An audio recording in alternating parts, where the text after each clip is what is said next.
Boa tarde, pessoal. Tudo bem aí, Gofercom? Quanto tempo, né? Saudade de um evento aí presencial.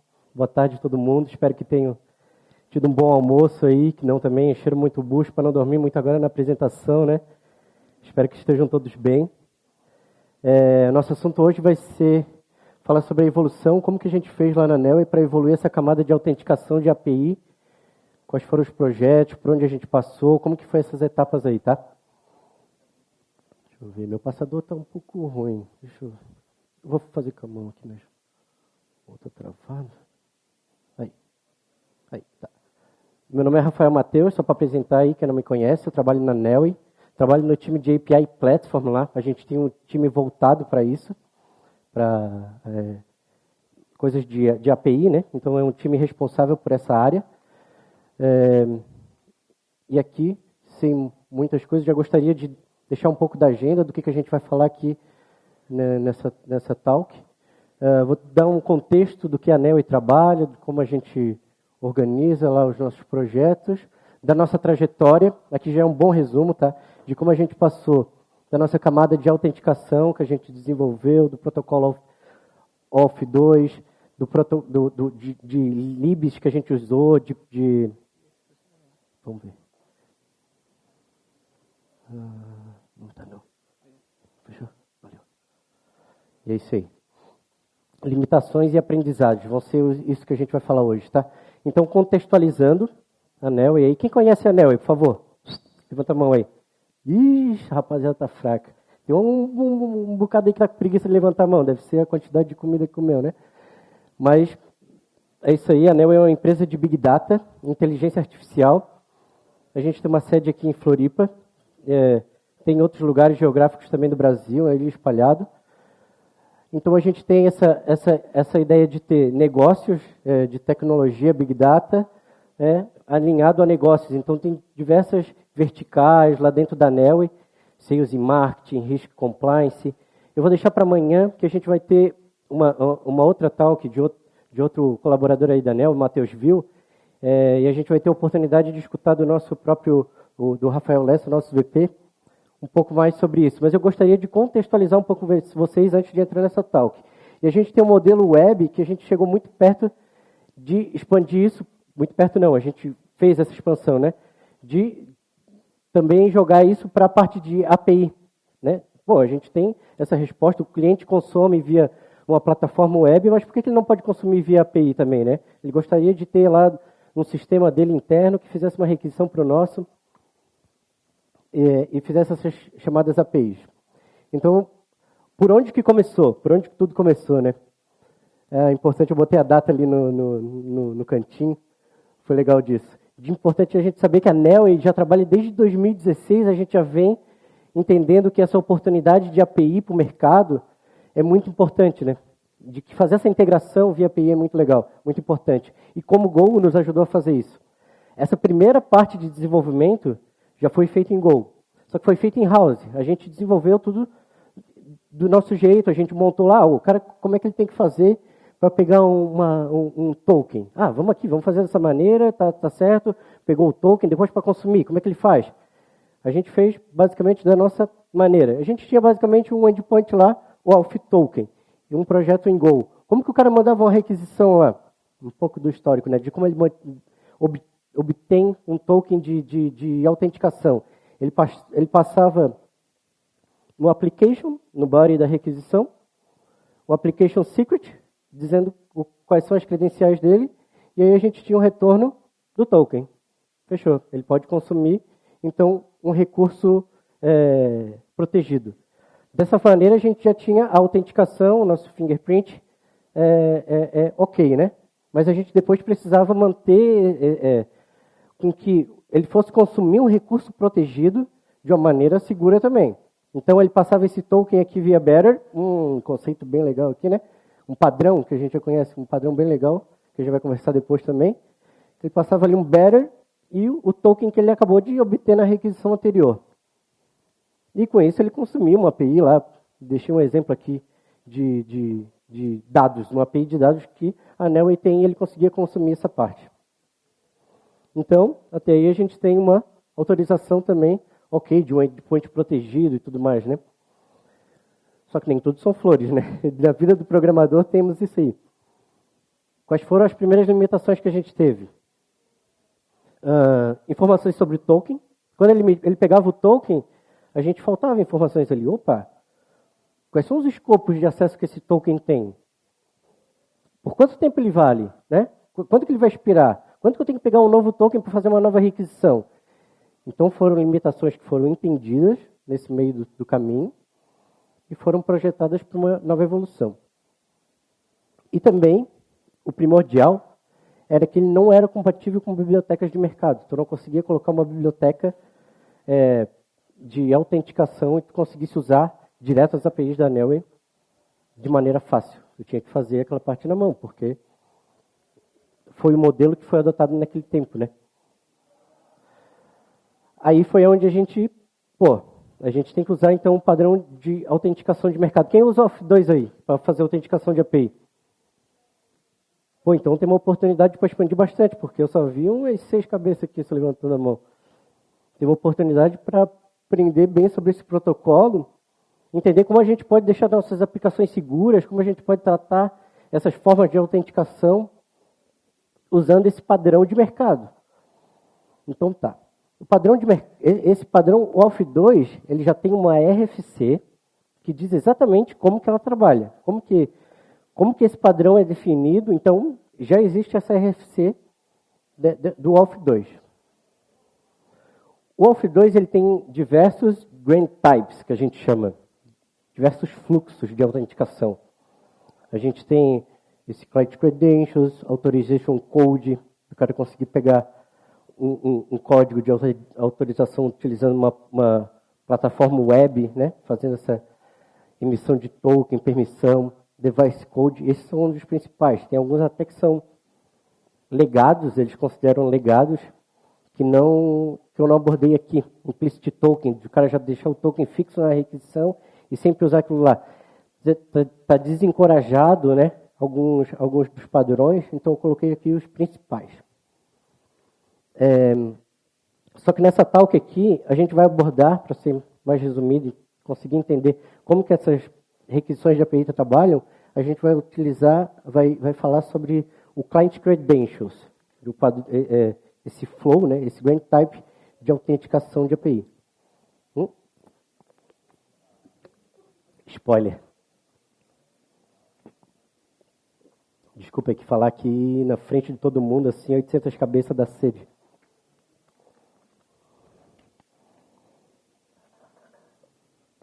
Então tá, a gente tinha autenticação ok, bababá, começamos a entender o Auth2. E daí chegou a primeira parte, né? Como que a gente vai implementar aquele protocolo todo que a RFC disse lá, que a gente teve que ficar lendo lá semanas, né? E é complexo, ele não é claro assim, né? A RFC diz, mas tu pode fazer dessa maneira, mas também não está tão preso assim. Tu pode fazer de uma maneira diferente. Como é que a gente vai implementar esse troço então, né? Aí veio esse nosso primeiro passo e contato com a comunidade. A comunidade Go vem crescendo, né? Desde daquele tempo, 2016 e tudo mais. A gente viu que os projetos foram crescendo, que a comunidade foi interagindo mais, GopherCon, todos esses espaços foram importantes para a gente conseguir evoluir nessa camada de autenticação da Neoway, de APIs, voltadas para API, tá? O primeiro projeto que a gente adotou para utilizar foi esse Foresight. Para quem não conhece, depois, dá uma pesquisada aí. O Foresight é um projeto muito massa, porque ele já abstrai toda essa complexidade que a RFC define. Eles já fizeram esse projeto, escrito em Go. Tem uma performance aqui, né? Escrito em Go, e ele já tem tanto essa parte do Auth2, quanto do OpenID Connect dentro dele. Só que ele é uma SDK. Tu tinha que implementar as outras partes, fazer uso dessa SDK, para depois eu começar a evoluir, né, as tuas outras camadas. Como eu disse, o Foresight ele já segue tanto a RFC, que define como o framework, o Auth2, trabalha, e tem ainda mais uma inclusão de uma outra RFC, que eles verificaram ali, algumas considerações de segurança que a gente tem que ter aqui. Vamos colocar essas considerações também nessa SDK, para que as pessoas já façam uso, né? quando eu for estender a SDK, pegar a SDK para usar, tudo mais, já façam uso dessa SDK com essas considerações que a comunidade viu que é importante, que tem definições de RFC para isso. Então, ok. A primeira release, lembra lá quando que a gente lançou a nossa primeira versão da nossa autenticação mesmo própria, né? In-house, desenvolvida in-house, com que a gente tinha entendimento e tudo mais? 2016. Olha aqui quando foi a setembro, né? Setembro de 2016. A primeira release, pré-release, 0.10. Primeira release do Foresight foi em 2016 também, agosto de 2016. Então a gente estava caminhando ainda, começando a utilizar esses caras. Como foi importante para a gente? A gente já estava conseguindo ser um tester disso. A gente já estava conseguindo usar o Foresight, conseguir ver se funciona. De uma certa maneira, a gente já estava colaborando com a comunidade, por fazer uso dessa SDK mesmo. Cara, a gente implementou a parada e ficou muito feliz. Por quê? Os nossos clientes ficaram felizes também. Eles conseguiram utilizar bibliotecas de WALF2 para fazer requisições para as APIs da Neos. Pô, não preciso mais pegar o token de maneira manual. Tá, e aí, já expirou? Ah, tem que pegar um novo token. Aí, ou não, tem aquele comportamento de sempre pegar token e fazer requisição, né? Pega token e fazer requisição. Aqui não, aqui ele já conseguia ter bibliotecas que cuidassem disso para ele. Ele não precisaria implementar toda essa parte de autenticação como cliente, como consumidor de API. Ele não precisava implementar essas partes de como pegar o token e depois como consumir a API também. Ele já embedava o header lá e conseguia ter aquele bearer token na requisição. Como que ficou esse fluxo? Botei aí, né? Então o cara pegava, mudou um pouquinho lá, né? De como ele pegava antigamente. Teve uma certa mudança aí. O WALF2, ele trata, para quem não sabe, né? O WALF2, ele trata qualquer aplicação, qualquer API, web browser, console, Postman, qualquer cara que vai consumir, ele trata como um cliente. É um cliente de API. Então tem um client ID que define o teu identificador de acesso. Por exemplo, a gente poderia ter identificadores de acesso para cada um de vocês, para quando acessarem o serviço, a gente conseguir entender quem que é a pessoa que está acessando e a sua secret. E um escopo diferente para cada um. Opa, eu posso só ver, posso só acessar essa API de dados. Por quê? Contratou só a API de dados, porque por permissão também é só acesso a essa API de dados. Mas imagina que tem um usuário administrativo que ele também consegue cadastrar novos clientes IDs, clientes de API, como todo. Então, ele tem escopos específicos que têm aqueles privilégios. Então, esses são os escopos do OAuth2.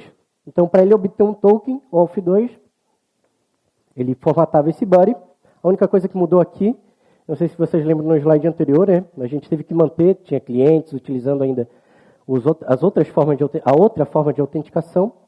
A gente tinha antes só o Auth, a gente colocou o Auth2/token, ele mandava um post para lá e fazia, né, com o body e pegava aqui o token. Como que o token voltava? O retorno do token. Olha que informações mais aí, enriquecedoras que a gente tinha aqui, né? Então vinha tanto o Access Token, que ele tem acesso, que ele vai utilizar nas próximas requisições, que ele vai colocar no header e vai jogar para as próximas requisições. Quanto tempo? A RFC diz em segundos aqui, tá? 1.800 segundos esse token vai ser válido, depois ele vai ter que pegar um novo token para fazer uma nova requisição, e assim vai. Então as bibliotecas já interpretam isso daqui.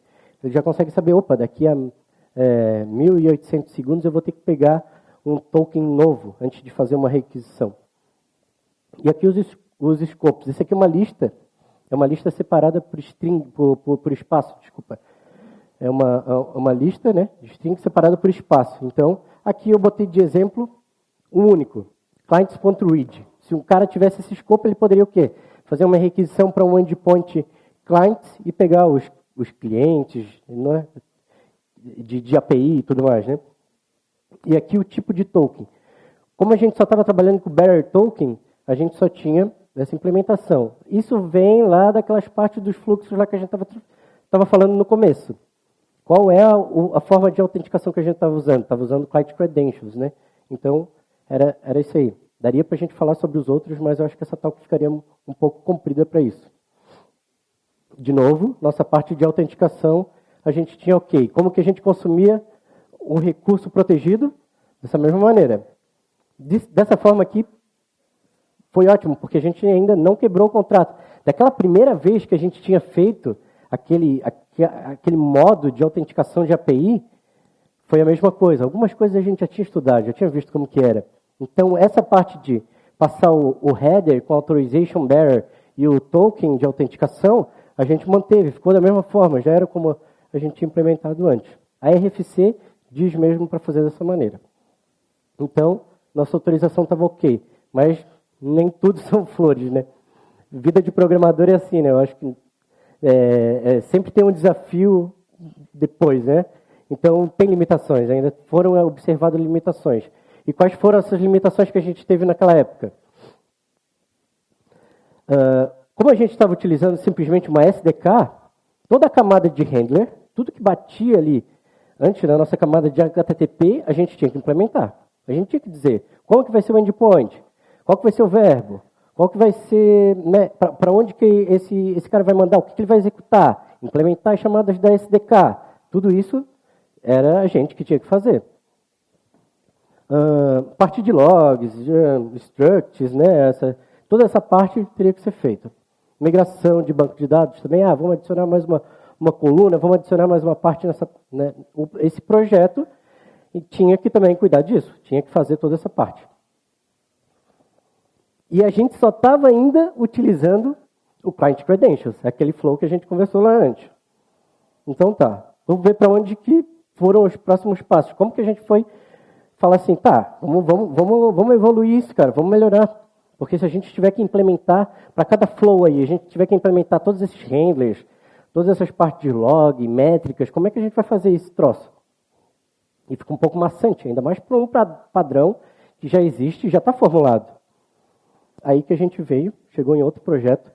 Não sei se vocês repararam, mas tanto o Foresight quanto esse Hydra, eles são da Ori. Ori é uma empresa que eles trabalham com projetos open source e eles já têm diversos projetos para cobrir essa parte de camada de autenticação.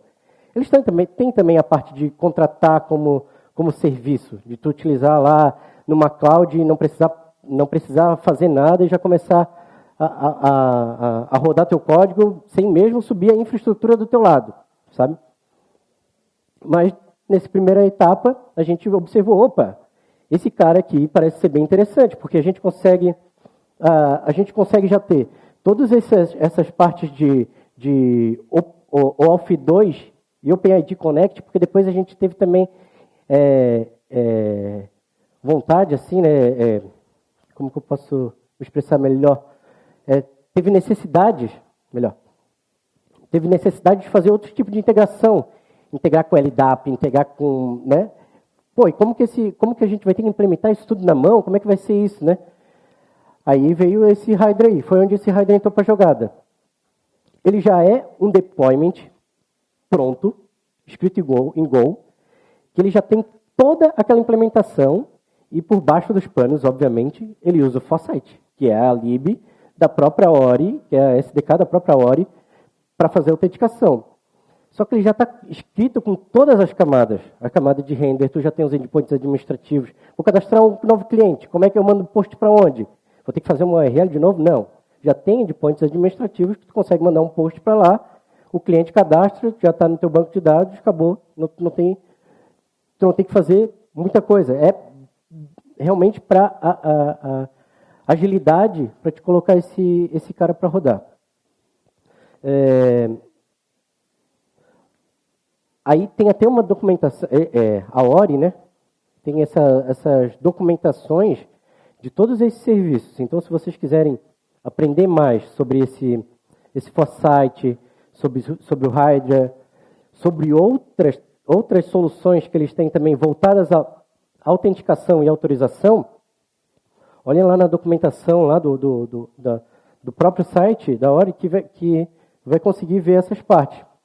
Até o que, né, ficou interessante é dizendo que, pô, em 5 minutos a gente conseguia subir uma infraestrutura não, mas pelo menos um teste, um container, para que a gente conseguisse fazer essas intercepções, conseguisse fazer obtenção de token, conseguisse cadastrar novos clientes de API, mas eu estou falando isso nem, né, não só usando aquele único flow que a gente tinha falado lá, que é o Client Credentials. Além de ter aquele Client Credentials, ele já tem todos os outros flows do ALF2 implementado. Então, a gente teve aí uma melhora, né, nessa parte de não precisar implementar todos esses caras. E aí, como é que ficou o rolê, então? Da mesma maneira, ele tinha que fazer o Client ID, Client Secret, passar a lista de escopos que ele queria. Isso de escopos no ALF2 ele deixa como opcional, tá? Então, se tu não passar os teus escopos ali, ele vai pegar todos os escopos que a tua conta tem acesso. Então, imagina que eu tenho um Client ID com 3 escopos. Eu posso ler os clientes, eu posso fazer uma requisição para outra API, posso fazer uma requisição para a terceira API. Se eu não passar a parte dos escopos aqui no Buddy, eu vou pegar um token que eu consigo fazer requisição para essas 3 APIs.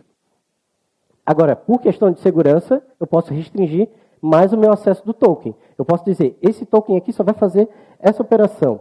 Então, tu tem a opção de jogar esse cara no body e fazer.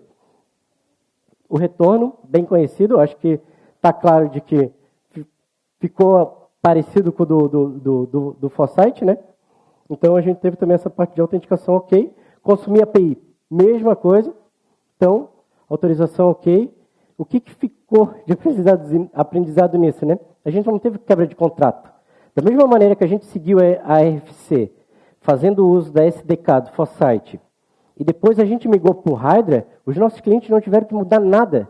Toda essa mudança foi transparente, foi do nosso lado, foi por questão de implementação, foi por questão de a gente não precisar se preocupar com esses fatores, né, de ter que implementar os handlers, de ter que ir lá ler a RFC, entender como que ia funcionar os outros flows.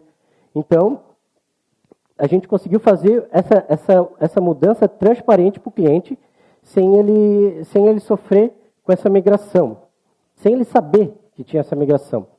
Ao contrário daquela nossa versão 1.0 que a gente teve que desenvolver, que o que mudou foi a obtenção de token. Antes ele passava o application e o application secret. Então, se vocês estão tendo essa necessidade também de fazer do lado de vocês aí, fazer um out server, um servidor de autenticação, autorização, eu diria para vocês olhar com carinho para essa parte, para essas ferramentas aí da Ori, porque já tem essas coisas implementadas que a gente não precisa ficar reimplementando esse padrão que já existe. Aí eu vou entrar na parte de aprendizados. O que a gente teve de aprendizados nesse decorrer, né, nessa trajetória aí que a gente passou? Primeiro deles e mais básico, né? A gente teve que aprender sobre o ALF2, a gente teve que aprender sobre o protocolo, como o framework funcionava, de como esses flows funcionavam, dessa montoeira de opções que tinham, de como que ia consumir, como que ia cadastrar, de como que ia cuidar da parte de autorização. Então, um dos maiores aprendizados foram esses, de como a gente ia cuidar dessa parte de como que a gente ia entender, né, o ALF2 e colocar, expor isso para o nosso cliente da melhor maneira. Isso está até na própria documentação do Foresight do Hydra, tá? Se vocês der um scroll lá no README dos projetos, eles deixam bem claros que o protocolo ALF2 e o OpenID Connect são protocolos difíceis de implementar. Como a gente viu, tem que ler essas RFCs maçantes, a gente tem que entender como que esses caras funcionam para a gente conseguir implementar.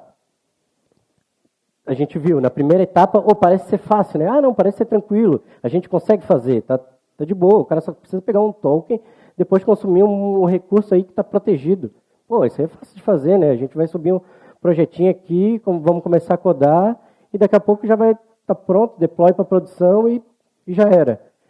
Mas depois que você começa a entrar de cabeça no assunto do ALF2, de entender como que esse protocolo, esse framework trabalha, tu vai ver que eles são protocolos difíceis, extensos, de várias opções, várias maneiras de usar, como eu disse ali, né, a gente estava utilizando simplesmente o Client Credentials. Eu esqueci de falar isso, mas o Client Credentials, ele é um fluxo que é de machine to machine, que o protocolo considera. Por exemplo, eu estou no meu console, eu estou no meu Postman, eu faço uma requisição para uma outra máquina.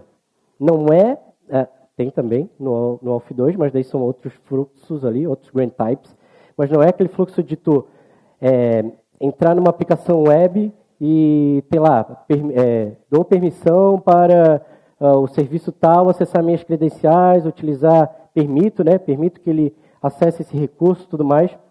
Então, essa parte ainda a gente tinha que fazer. E o Client Credentials, ele só tinha esse negócio de uma máquina, um processo, pode ser um processo de uma empresa que tem que fazer um enriquecimento de dados, que ele vai consumir uma API, ele quer pegar o token, quer consumir a API, fechou na maquinazinha dele lá, né? Não tem um usuário que vai lá e faça isso manualmente, faça o login, clique lá para permitir, não tem essa parte. O Client Credentials é machine to machine. Eu tenho uma máquina aqui que eu quero fazer requisição para um recurso protegido de uma outra máquina. Então, para ver como é extenso, como tem coisas ali no Auth2 que tem que ser vistas e bem planejadas, a gente sabe que esses protocolos aqui são protocolos difíceis. Outro aprendizado que a gente teve, né? A gente não precisa reescrever tudo aquilo que a RFC já definiu. Tudo aquilo que o padrão já definiu. Não precisa reinventar a roda. Já tem uma definição para isso, já tem um jeito de trabalhar com isso. Então, a gente não precisa montar do nosso jeito, a gente não precisa tentar escrever para chegar próximo daquilo. O padrão já existe. A gente adota o padrão e começa a utilizar ele. E o Hydra vem com essa intenção. Ele, eu já tenho o padrão todo definido aqui para ti. Bota o deploy aí na tua mão, na tua máquina, no teu...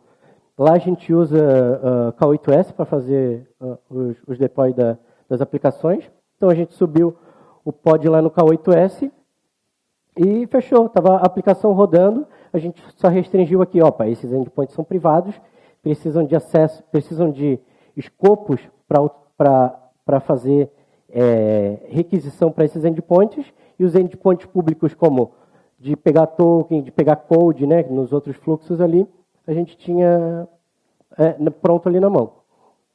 Então, esses fluxos já estão definidos, a gente não precisa reescrever eles. Outra parte que foi muito importante, né, a gente conseguiu ver que Go e a própria comunidade teve um crescimento muito grande. Depois, 2016, 2018, né, 2020 ali foi o auge, assim, né, a comunidade, e a gente conseguiu contribuir com isso também, né, vocês conseguiram contribuir com isso, participando de eventos, trocando ideias, dando start em projetos do GitHub. Já é a comunidade falando assim, a gente precisa disso, a gente gostaria de utilizar projetos nessa pegada. Já são muito bons, né? Então, o Go evoluiu muito nessa hora, a gente conseguiu usar esse hype também, evoluir junto, e a comunidade nos ajudou bastante. Uma das formas que a gente interagia com esses projetos, né, não teve interações muito diretas assim, mas a gente conseguia, por exemplo, interagir com o Slack e perguntar para o pessoal, como é que a gente usa isso, cara? Isso funciona? Validar mesmo? O projeto de vocês está funcionando, está rodando, cara. Já eram formas da gente interagir aí com a comunidade. PR também, a gente teve comentários ali com o próprio projetos ali de Go e da Hydra e do Foresight. E como eu disse antes, né, a luta do dev, ela não tem um fim, né? Cara, é uma evolução sempre constante, né? Então, é isso. De a gente entender que a gente precisa estar evoluindo, que a comunidade precisa estar evoluindo, que a gente precisa ter esses momentos de troca de ideias, de compartilhamento de ideias, necessidades que a gente teve, problemas, soluções que a gente teve, vocês podem estar tendo agora, e a gente, de certa forma, pode estar ajudando com esse compartilhamento de informações. Não precisa sofrer tanto quanto foi sofrido ali, né? De a gente começar desde 2016, começar a desenvolver essa parte de API. A gente entende que isso pode ser compartilhado por aí. mas que essa luta não acaba tão cedo, que a gente precisa sim estar em constante evolução e compartilhamento de conhecimento. Era isso que eu tinha para apresentar para vocês. Esse aqui é meu LinkedIn. Tem alguns projetos open source lá. Inclusive, eu tenho um do Hydra. Se vocês quiserem lá, é um simples deployment que sobe na tua máquina lá, em Docker, e tu consegue já fazer essas interações, pegar um token, cadastrar um novo cliente, essas coisinhas ali. Tem um projetinho lá que se chama Hydra, no meu GitHub, vocês conseguem utilizar lá. E quem tiver e quiser compartilhar aí com projetos open source, eu curto muito também. É isso aí, muito obrigado e até a próxima. Valeu!